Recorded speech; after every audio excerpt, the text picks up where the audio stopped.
This standard is about finding the greatest common factor. First we'll find the greatest common factor of a list of numbers, then we'll include some variables, then we'll factor out the greatest common factor from a polynomial. So factors are numbers that multiply to give the number you're concerned with. So factors of 24 might be 1, 2, 3, 4, 6, 8, etc. I'm looking for the factor that goes into all three of these numbers, and it's also the biggest one. So I'm thinking 8. 8 times 3 is 24, 8 times 2 is 16, and 8 times 8 is 64. So 8 is the greatest common factor. For this next one, 9 goes into both of these, but 9 isn't the biggest one because 45 times 2 is 90. That means the greatest common factor is 45.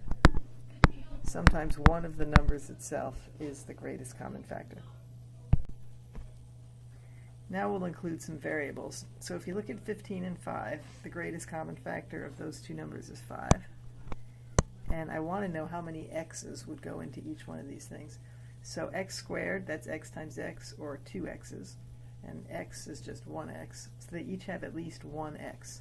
That means x is a factor of both of them. So 5x is the greatest common factor. This one, the greatest common factor of the numbers is 3.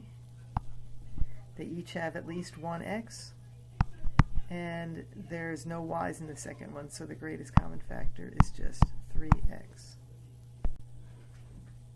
Now we're going to factor out the greatest common factor from these polynomials. So let's look at 4x and 12. They each have 4 as a factor, and the 12 doesn't have an x in it, so x isn't a factor. So 4 is the biggest number that goes into both of them. Now factoring out is kind of like doing the distributive property backwards. So 4 times what gives me 4x? 4 times x would give me back 4x.